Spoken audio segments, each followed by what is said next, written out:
Well, I think we all know who's going to be the 250 Supercross champion now, don't we?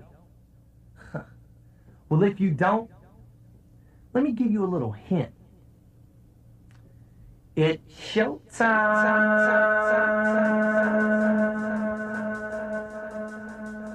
You're here in Italy, and at the moment, once you are in Italy, only one thing comes to our mind, that is Fastcross. Yeah.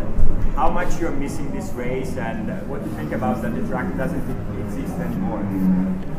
Well, I mean, it's obviously when I think of Italy, I think of Arsago Fastcross also. So, you know, Saporiti was very important to even U.S. motocross because we all come to race this race. So it is sad that the race is no longer, but I mean, I have so many great memories from this race. You know, so many fans and everyone was very passionate. You know, it was great. It's a bummer. It's really a bummer that it's not here, but you have a track like this that can take over. You know. Good. You've been racing dirt bikes in 2006, and now you're racing some off-road tracks. Yes. Are there any difference between the two style of racings, or the adrenaline rush that you have and the emotions are pretty the same? I think that I'm very happy that I still get to race. So. I quit racing dirt bikes a long time ago, but I still ride my dirt bike, and I'm still happy that I can race something because I don't feel like, I mean, I have kids, so I don't want to race motocross so much, you know? And the adrenaline is nice, but there's nothing like riding a motocross bike. So there are almost 10 years that you stopped racing dirt bikes, yeah. But we see often you on dirt bikes for maybe riding for sponsor or testing for Kawasaki, yes, or shooting some videos. Do you still have fun to ride dirt bikes? Yeah, I mean, I love my dirt bike, and I still have a lot of fun. I race, I mean, I try to ride once a week, maybe 2 times sometimes. I'm very lucky to be able to ride still. And I love it just the same as when I raced, and I think it's fun. It's my life. Now you are a tester for Kawasaki with Voleva this year, and you are both great champions, and you both ride with number 2. Do you like this, and how is working with Vilo with Kawa? Ryan and I are friends. We ride together.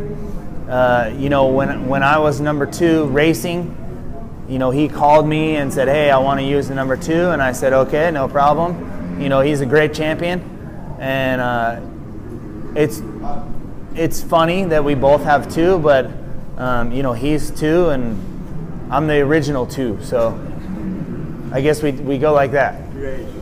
So last year, Voleva first and Caroli later get injured, okay? Yes.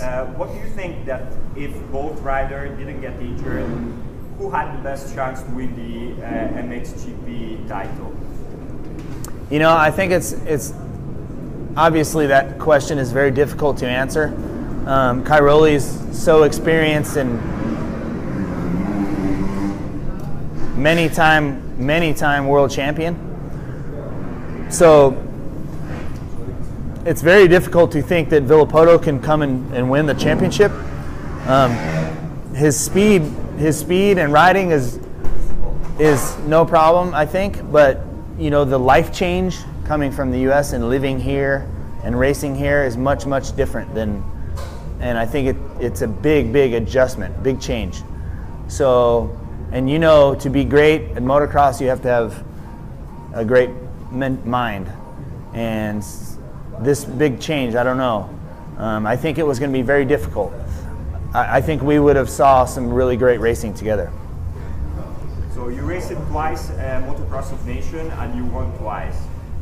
US team, due to all the big numbers of victory they had, was always the team to beat. Yes. But in the last year they're having some problems. Do you think that these problems are coming from the pickup of the riders for build up the team, or it's a problem with the European tracks that are not so good for the style of American riders?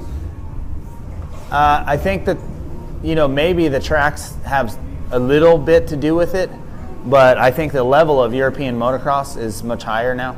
So, you know, in the past, the level used to be, the gap used to be much different, but now I think they're equal.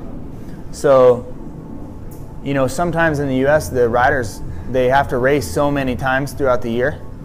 By the time Motocross of Nations comes around, they're tired. You know, they don't really want to race.